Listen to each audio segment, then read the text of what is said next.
To start a bag, wrap a strand of the warp yarn twice around the dowels and tie with a square knot. Now you don't want to get it too tight because you're going to be sliding this around those dowels as you're working. So now you're ready to attach the warp cords. Decide on the length of your bag and cut the strands twice the length of the bag plus 6 inches. The number of warp strands you will need depends on the weight of the yarn and the size bag you are making. So fold one of the strands in half and secure it with a lark's head knot over the base cords. So you go over 2 of the base cords and then through that little loop you've made. Now that makes a single lark's head.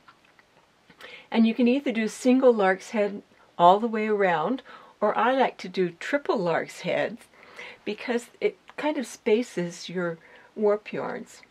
So to do a triple lark's head, you take the ends and go under and through that little loop. On the other side, you also go under and through that loop. And that forms your triple lark's head. So they're also kind of decorative. So go on to the next warp cord, go over the top of the strands of the base cord, go through that loop, pull it up firmly, and then take each end and go under and up. And the next one you are going to go under and through that loop. And then you want to slide it over next to the first warp cords.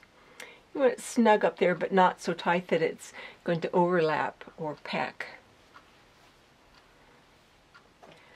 So I'm going to continue.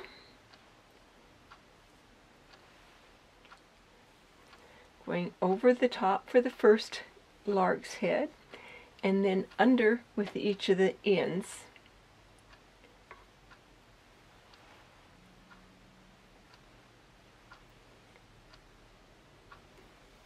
And again, slide it over next to the previous warp cords.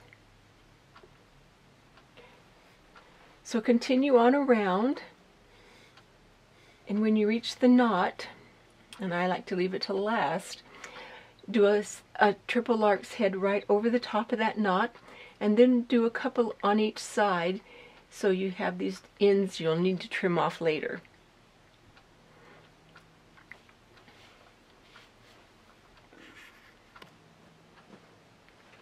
So I have added warp threads all the way around my base cord, and I did one over the knot, and this is the little strand I'll need to cut off. And I like to leave my knot till last just in case I don't have my base cord tight enough or too tight, because you want to make sure you can slide your weaving around, because you're going to be weaving around in circles. So now that my warp is attached to my base cord, and I think I have 25 warps on here, but it's now firmly attached and I'm ready to start my design. So now I'm ready to begin weaving.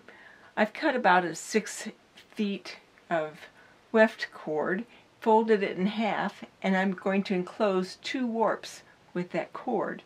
Now you can either go around 2 or you can go around 1.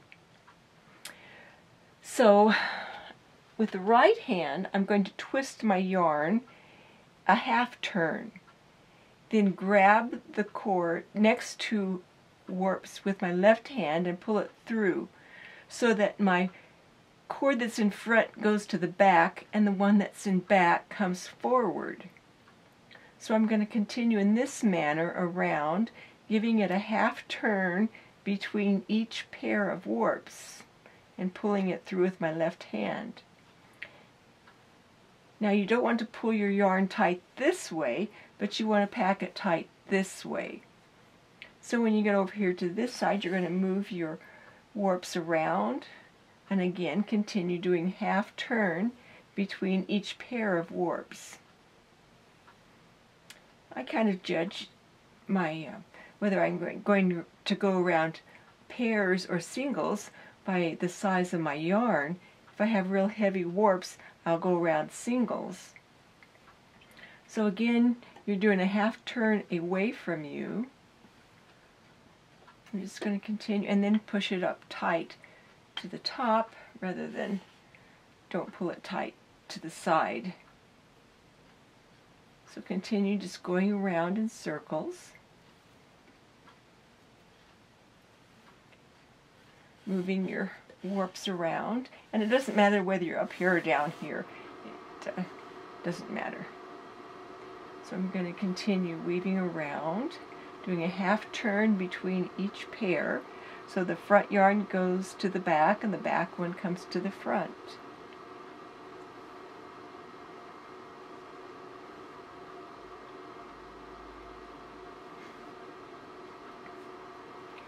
So be sure that the weft yarn that's in front of the first warps is now in back, and then it's in front of the third and then back.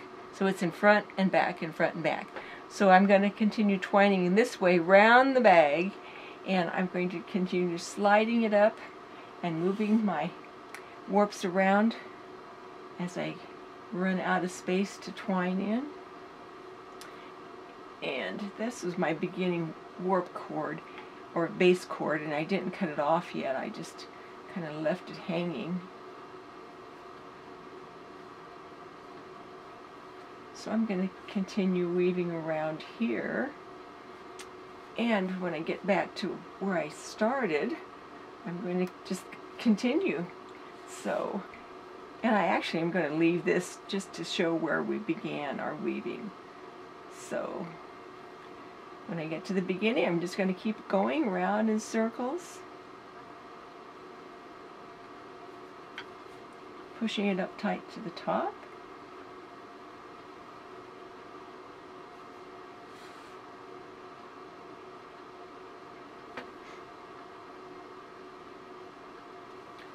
So I'm going to continue in this manner.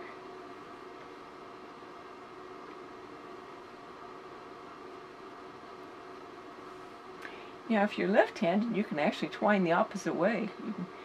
So I've taught left-handers to go the opposite direction. It doesn't matter whether you go left to right or right to left.